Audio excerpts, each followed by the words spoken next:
Have you ever noticed how thinking about the future, like literally just thinking about the future, can make your chest tighten and your mind race and your day suddenly feel like it's slipping away from you? Well, today I'm going to talk about that creeping, impending sense of dread when we think about the future, that anxiety that so many of us carry. It's not always panic, it's not always sort of full-blown anxiety, but sometimes it feels like it's always there, that pressure, that dread that we never seem to be able to get away from. And here's the key idea that I want to talk about today. When the future feels overwhelming for us, it's not usually because the future is truly unknowable. It's really because we have lost touch of our inner anchor in the present. So what I mean and what I'm going to explore in this video is that our fear about the future is actually a lot more about the present than it is about the future. So in this video, I want to explore how we can reclaim our own sense of an inner anchor, not through avoiding things, not through hyper control of things, but through something deeper, through a sense of living wisdom and contemplative inquiry and a slow path of living that returns us to who and what we really are. I'm Dr. Alan Johnson, and on this channel, I talk about the mind, well-being, productivity, and change for thinkers, makers, and everyone in between. And in this video, I'll share several key points. I want to begin with a really significant insight I had while walking through an airport last month that really sort of inspired this entire video. Then I'll move on to talk about why anxiety about the future is really a form of dislocation. Why, when we're feeling anxious about the future, we have dislocated ourselves. And then I'll finish by talking about 3 tools that you can use to return to your inner anchor in just a few seconds. And if you stay with me to the end, I'll also let you know about a 30-day at-home reset that I have created that's designed specifically for moments like this. So let's begin. A few weeks ago, I was walking through a crowded airport. I did quite a bit of traveling this summer, so I spent a bit of time in airports. And you know that feeling of being in an airport. People are rushing around.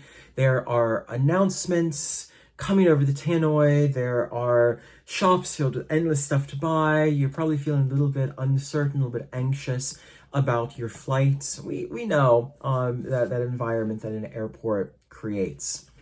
I was walking past a bank of chairs, and there was a man really well dressed. He was in a suit. He was clearly on some business travel, and he was talking really furiously into his phone.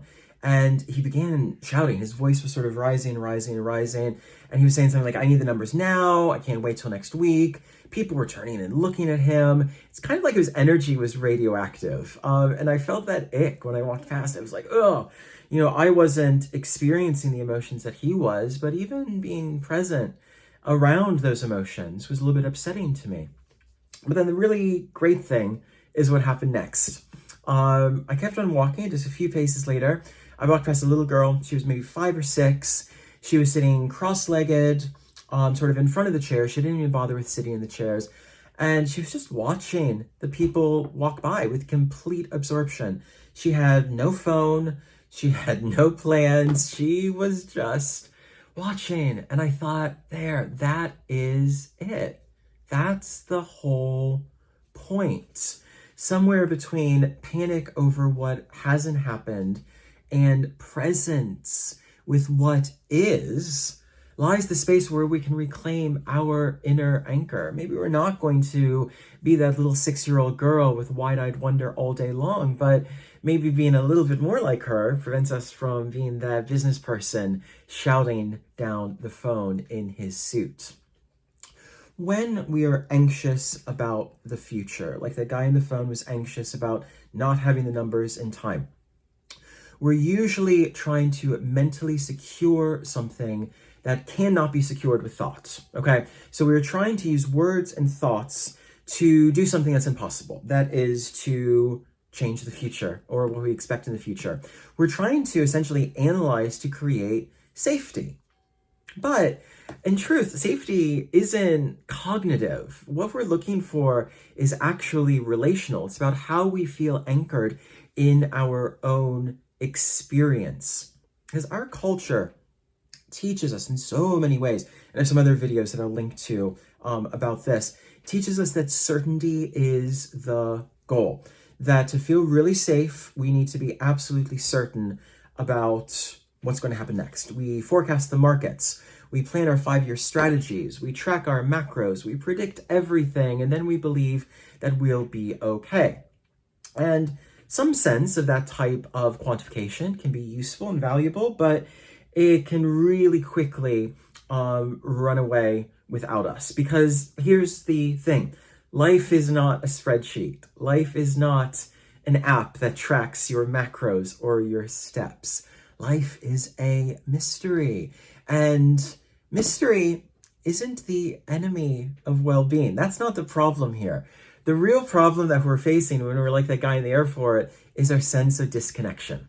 Because future anxiety, uncertainty about the future, a fear or dread of the future is a symptom of separation from our body, separation from our breath, separation from our values, and separation from our inner self. It's trying to stake a claim of control when the only thing that it is able to inhabit is the present moment that it's in. So these are, big philosophical ideas that spiritual and philosophical traditions have been exploring for thousands of years. How do we begin cultivating a different type of mindset in our own lives? How do we go from the man shouting on the phone to the little girl just happily observing and living her best life? There's a few tips that I can give you here that are going to help shift us from that predictive mode where we're trying to predict and control the future to a participatory mode where we are choosing to show up in and participate in the future. The first tool we can use here is what I call the 90-second breath window. Because neuroscience tells us that the physiological lifespan of an emotion is about 90 seconds unless we feed it with thoughts, okay? So if an unpleasant emotion emerges, dread, fear, stress, anger, rage, if we don't feed that emotion, if we don't continue to replay the thoughts connected with that emotion, it's physiologically going to be in our body for about 90 seconds. So yeah, do you see what the trick here is? We need to make sure that in those 90 seconds, we aren't fueling the fire. So this is what we do when we feel that rush of anxious energy. You can sit down if it's possible, or just stand still if you are out in public, and inhale slowly for a count of 4. Hold for a count of 4. And then exhale for a count of 8. So in for 4, hold for 4, exhale for 8. Just repeat that for 90 seconds. You're not fixing the anxiety.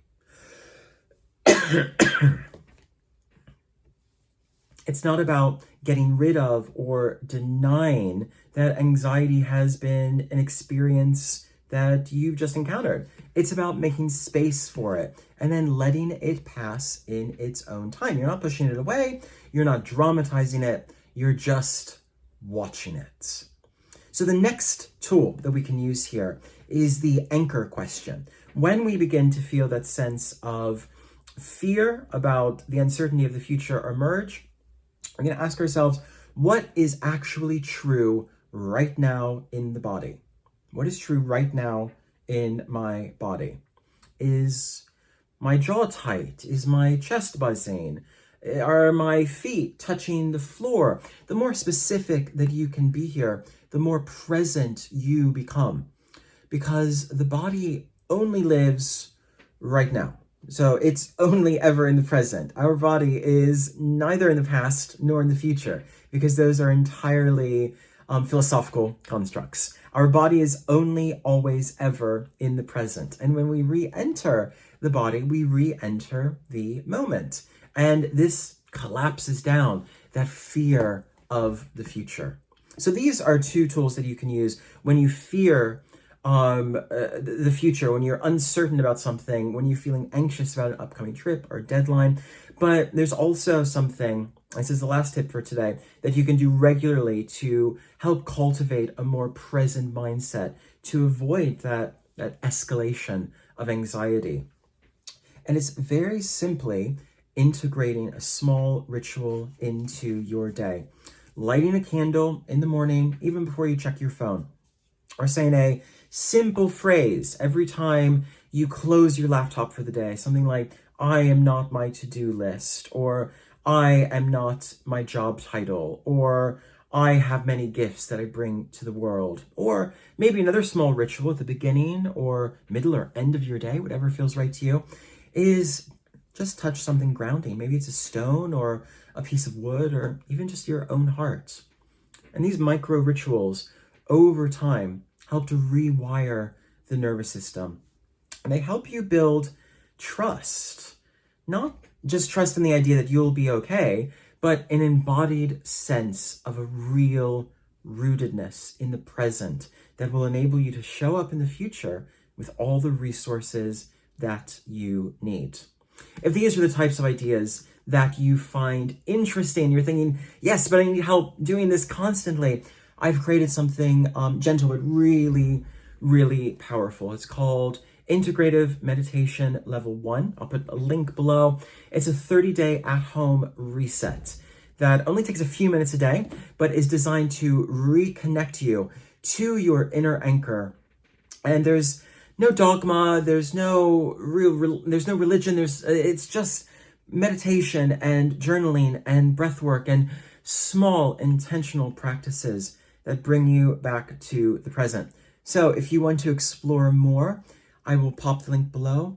But also let me know in the comments how these small micro rituals are working for you. What is it like to ground yourself back in the body? I'll see you next time.